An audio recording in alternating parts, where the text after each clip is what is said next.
Olá pessoal, Raizel Games aqui, tudo bom com vocês? Então galera, hoje eu tô aqui para anunciar um novo quadro no canal que vai estar se chamando Lore, Game Lore.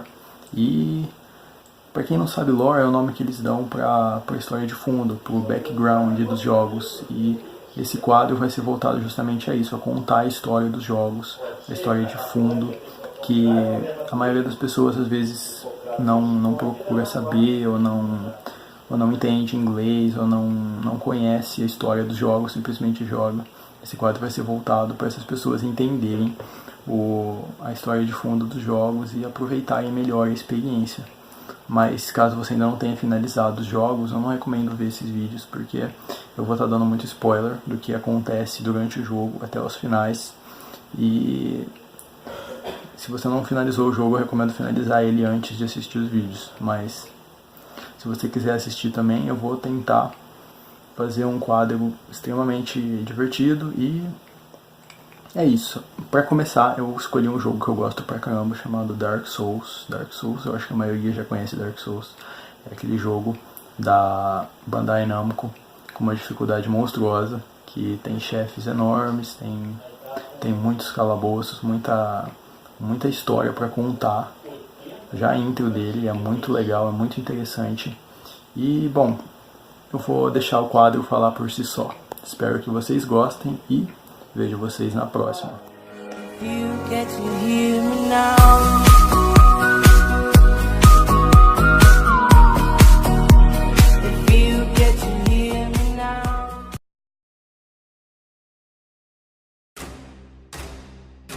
No começo não havia nada.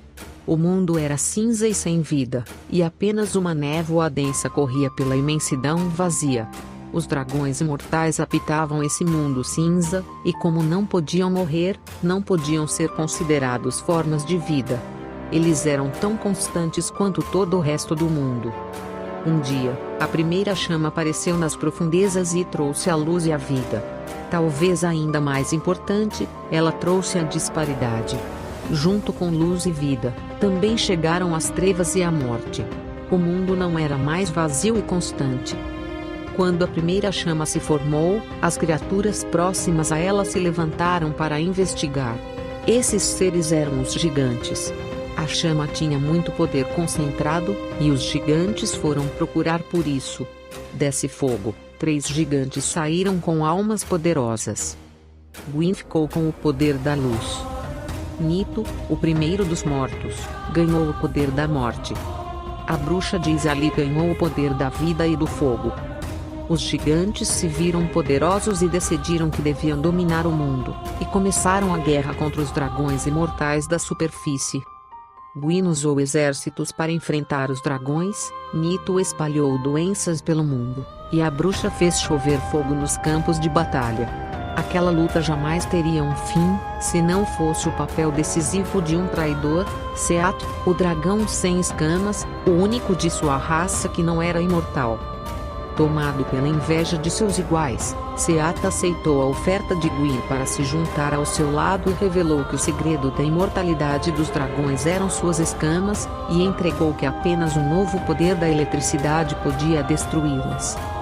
Gwyn prometeu uma parte de sua alma, uma posição de destaque em seu reino e um lugar para que Seat pudesse pesquisar e construir sua própria imortalidade de outra maneira. E assim os gigantes venceram, e a Era do Fogo teve seu início. A bruxa Izali, deusa da vida e do fogo, tentou recriar a primeira chama para garantir a sobrevivência da Era do Fogo. Só que se tratava de um poder imenso e incontrolável, que a transformou na entidade berço do caos, que deu origem a todos os monstros do mundo. E esse não foi o único efeito colateral trágico. Izalit e os seus seguidores foram consumidos pelo caos e fogo. As filhas da bruxa escaparam, mas não ilesas. Keilag foi transformada da cintura para baixo em aranha. O mesmo aconteceu com a outra irmã, conhecida como Fairlad, que ficou cega, fraca e ainda estava viva apenas porque vive perto de uma Bonfire em Bligton. Ela é a responsável pelo Covenant of Chaos. O filho de Izalit foi transformado em um monstro abissal e disforme chamado Seaziles de Charge, que vive em Demon Ruins. A única filha a escapar ilesa da chama do caos foi Kelana, que vive em Bligtolni, além de ensinar a arte da piromancia. Pede a aventureiros que destruam sua mãe para poupá-la de uma eternidade de sofrimento. Com a disparidade, havia algo faltando, algo que ninguém percebeu quando as 3 grandes almas foram tiradas da chama. Se vida e morte foram dadas, a luz deveria ter o seu contraponto, as trevas. E de fato, havia uma 4ª alma, a Dark Soul, a alma sombria. Ela foi conseguida por alguém conhecido por Furtivo Pigmy, que aguardou para si e preferiu esconder-se e deixar o fogo se apagar. As grandes almas deram forma a seus donos, que eram como divindades. E o Furtivo Pigmy se tornou o primeiro humano. Gwyn criou o reino de Lordran, e durante a Era do Fogo muitos outros pequenos reinos se formaram ao seu redor. Os humanos seguiam os gigantes, os líderes divinos da civilização. Gwyn se casou e teve 3 filhos, o seu primogênito, sem nome conhecido. Existem teorias fortíssimas que nos levam a crer que esse primogênito seja o Solaire. Bem mais à frente nas outras partes abordaremos isso. Guinevere, a princesa querida pelo reino, eu sei pra onde os marmanjos irão focar o olhar nesse exato momento. KKKKKK.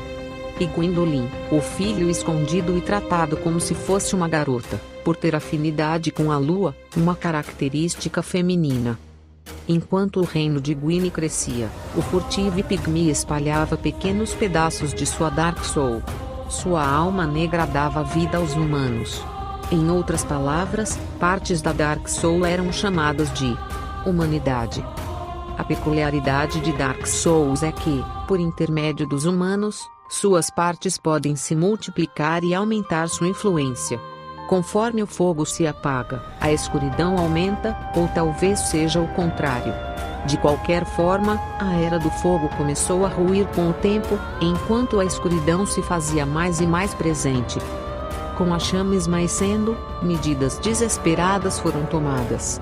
A bruxa de Izalith, mãe de toda a piromancia, arte do fogo, tentou recriar a primeira chama para conter o avanço da escuridão. Ela conseguiu por um breve tempo, mas logo perdeu o controle.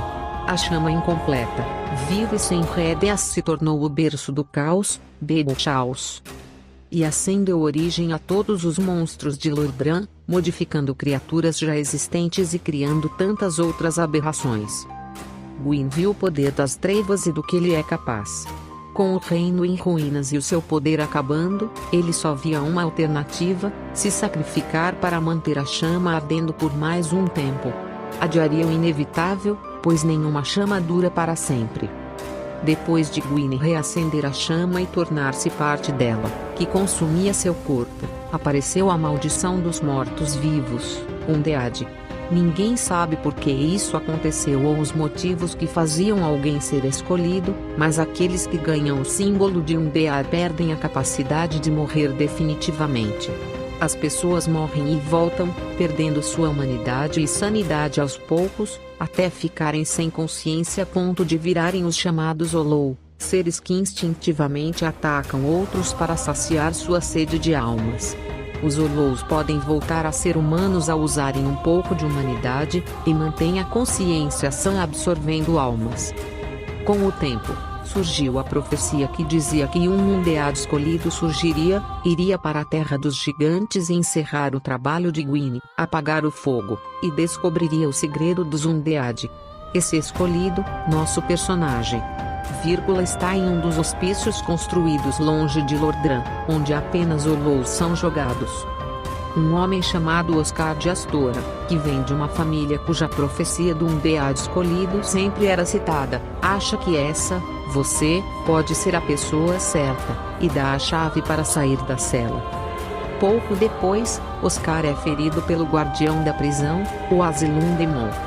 Antes de morrer, ele dá sua garrafa de Stus Flask, que tem a capacidade de recuperar a vitalidade de quem a bebe e pode ser enchida em qualquer bonfire, as fogueiras espalhadas por Lordran. Ao fugir, o escolhido é surpreendido por um grande corvo e é carregado para a terra dos deuses e gigantes, Lordran. Após tocar os 2 sinos do despertar, o escolhido chega em Anor-Londo, a cidade dos deuses. Mas nenhum deles está lá, exceto Guinevere, que entrega o Lord Vessel e diz para conseguir as grandes almas de Ninto, berço do caos, Seat e dos 4 reis, que ganharam pedaços da alma de Gwyn, e oferecê-las ao fogo da pira para abrir caminho para onde Gwyn está.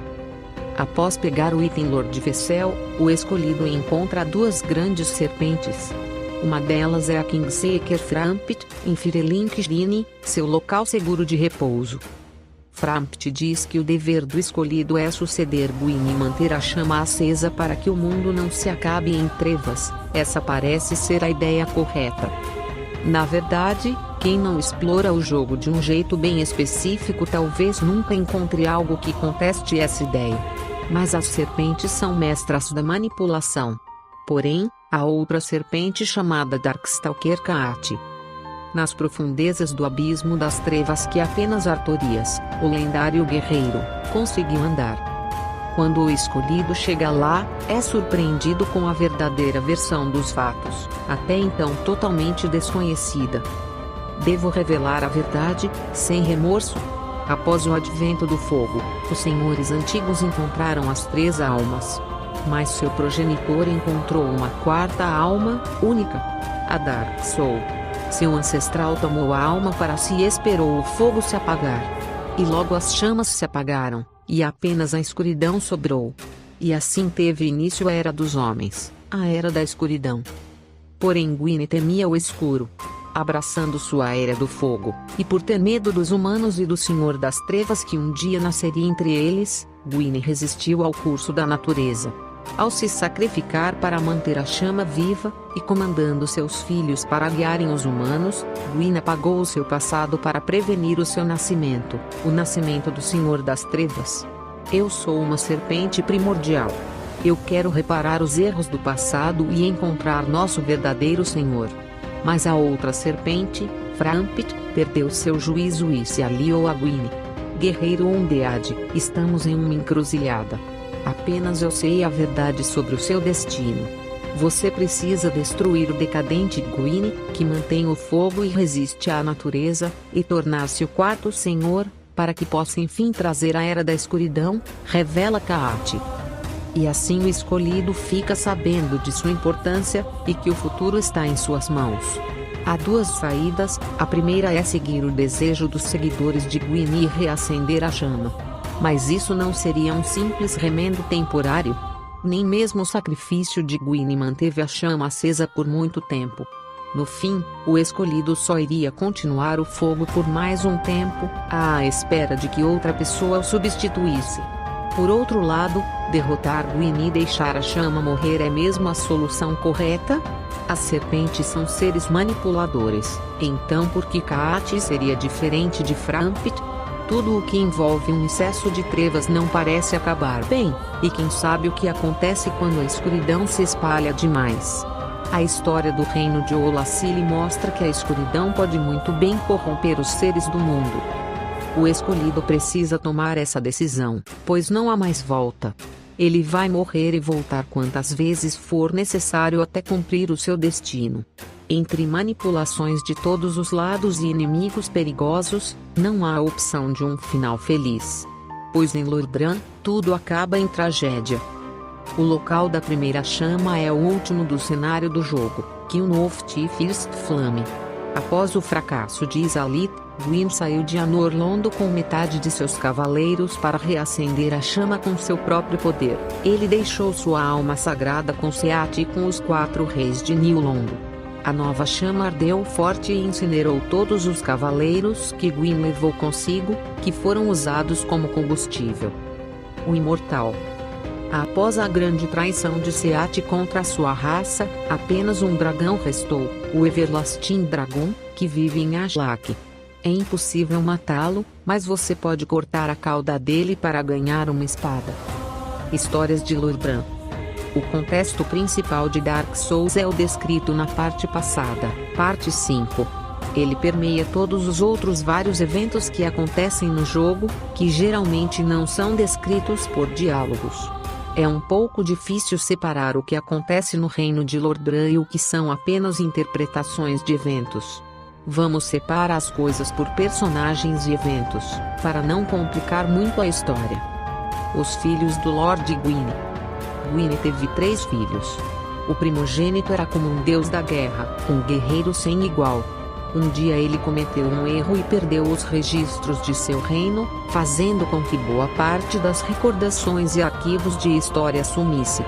Como punição, Gwyn o deserdou, tirou seu status de divindade e, cobrando na mesma moeda, apagou tudo sobre a existência de seu filho, deixando-o até sem nome.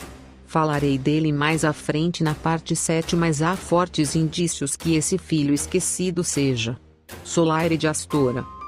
Guinevere era a filha adorada do Senhor de Lordran, querido por todos e sempre bondosa. Porém, com o início da queda da Era do Fogo, ela foi embora, assim como todas as outras divindades de Anor Londo. Fugiu com Flane, o deus do fogo. Gwyndolin é mais curioso. Ele foi criado como uma filha, por ter nascido com afinidade para a lua, um traço feminino, aliado ao fato de que ele parece uma mulher, também. Além disso, Gwyn o escondeu do resto do reino. O que se descobre é que Gwyndolin é a única divindade que restou em Anor Londo, a cidade dos gigantes e centro de Lordran. Após derrotar os guardiões Ornstein e Smaug e chegar na sala do trono, o escolhido encontra uma Guinevere aparentemente comum, apesar do enorme tamanho, que entrega o Lord Vessel. Na verdade, ela é apenas uma ilusão criada por Gwyndolin, assim como quase tudo que se vê em Anor Londo. Os inimigos, exceto pelos guardiões, desaparecem quando a farsa é revelada, e até mesmo o sol vai embora. O sol que se vê lá é uma miragem criada para manter a imponência da cidade, construída para ficar próxima ao sol. E se Guinevere que deu o Lord Vessel era uma ilusão, podemos dizer que Gwyndolin está ajudando Gwyn a guiar o escolhido a manter a chama acesa, mesmo que seu pai o odeie. O filho bastardo é sem dúvida uma das forças principais da história, envolvido por baixo dos panos em muito do que acontece em Lordran e com o Diário Escolhido.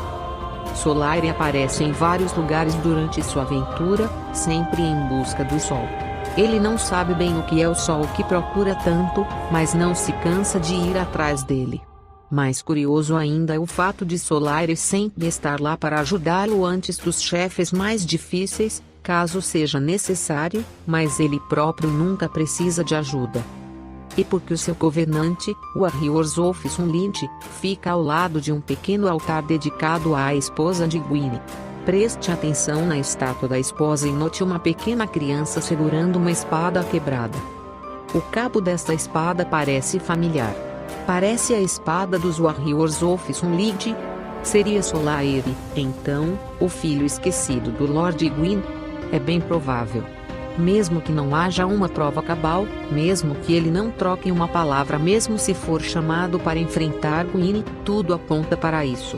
Obcecado pelo sol que lhe foi tirado, aquele que agora se chama Solaire continua a manter a ordem e ajudar a quem precisa, e parece não se importar com qual dos futuros cairá sobre Lordran.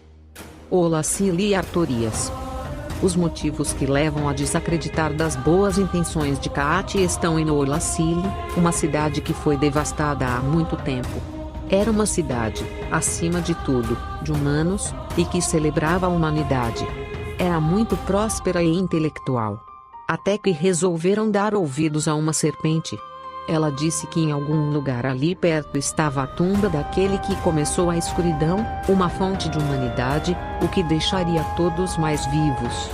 E assim mexeram em algo que não deveria e despertaram o abismo da escuridão. Boa parte de Olasili foi corrompida pela escuridão.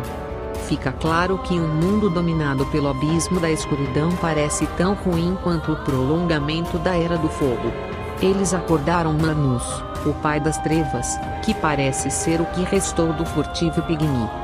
Após dominar a cidade, o abismo começou a se expandir, e coube a um guerreiro impedir esse avanço, Artorias, aquele que anda sobre o abismo, um dos 4 guerreiros protetores de Lordran.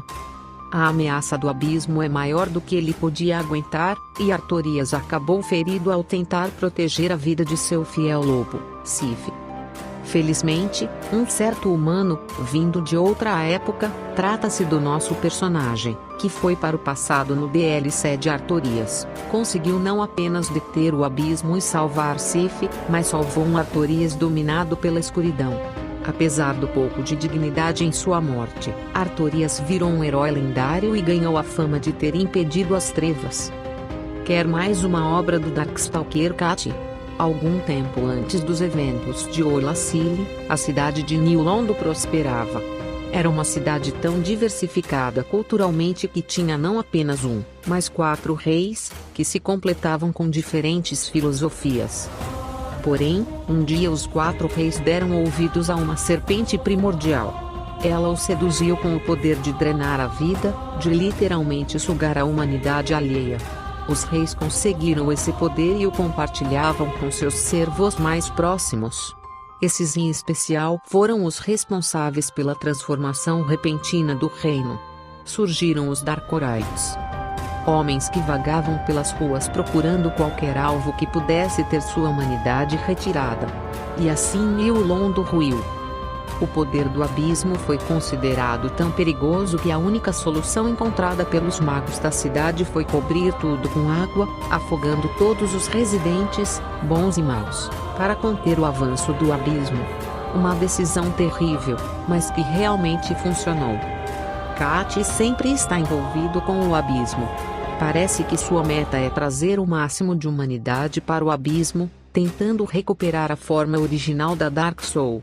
Só não se sabe o motivo por trás desse objetivo.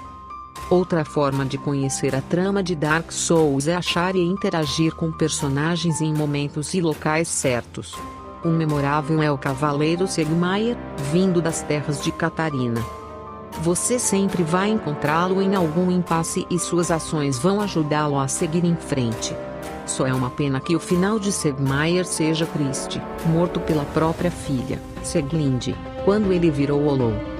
Os 4 guerreiros de Anor Londo. Dos 4 guerreiros, Artorias é o mais famoso. Isso não significa que os outros 3 não estavam à sua altura. Muito pelo contrário, todos estavam no mesmo nível. Dragonslayer Ornstein, aquele com a armadura que representa o leão, é o capitão dos 4, e até o tempo recente ficou encarregado de guardar a sala do trono de Anor Londo, foi o único que sobreviveu até os dias atuais. Alkei Gol, representado pela águia, era o líder dos arqueiros de Gwyn e desenvolveu as técnicas para usar a Dragonslayer Bow, arco e flecha vital na luta contra os dragões. Lords Blood Sharan, a mulher que usa subterfúgios e furtividade para matar em nome de Gwyn com suas belas lâminas curtas, representada por uma vespa. E Artorias Tiebiswalker, que usa o anel do lobo e anda com um lobo de verdade, seu eterno companheiro Sif. Velka é a entidade mais misteriosa de Dark Souls. Ela nunca aparece no jogo, mas não é difícil perceber sua ligação com os eventos principais da história. Sabemos que ela é uma divindade de verdade, a deusa do pecado. Isso não quer dizer que ela protege quem peca, ela julga os pecados e decide se haverá e qual será a punição. É uma deusa independente, sem filiação com ninguém, e provavelmente já liderou alguma reviravolta contra os senhores atuais. Arquivos falam sobre a rebelião do Occult, poder obscuro que é forte contra os deuses e temido por eles. Exceto por um item, tudo relacionado ao Occult está preso atrás do mundo pintado de Ariamis, um quadro onde é jogado tudo que é considerado uma ameaça pelos deuses de Anor Londo. Por isso Priscila, um híbrido de humano com dragão, está presa lá pela eternidade. Essa rebelião não deu certo, mas, se Velka teve algo a ver com isso, talvez tenha sido só uma obra de seus seguidores. Ela não desistiu de punir Gwyn e as divindades. Um dos itens do jogo diz explicitamente que Velka tem uma forte relação com corvos, como podemos ver no mundo de Ariamis. Corvos estão lá por toda parte, especialmente guardando itens e equipamentos relacionados com a deusa. Agora lembre-se lá do começo do jogo, quando o escolhido não tem como sair do Umbear Zelum até ser levado para Lordran por um corvo gigante. Não seria errado pensar que a profecia de que um Undead especial chegaria até Lordran e tocaria os sinos do despertar tenha sido criada e sustentada justamente por Velka. Mas por que fazer tudo isso? Velka é a deusa do pecado e também escolhe e executa a punição dos pecadores. Partindo disso, há duas teorias: se pecar é agir contra um deus ou deuses, é isso o que o nosso personagem está fazendo, o que alegraria Velka. Ou então, ela decidiu que os lords já passaram do limite ao enfrentar o curso da natureza, e a punição deles toma forma com o Undead escolhido, que não vai parar até eliminar o que restou da antiga Era do Fogo.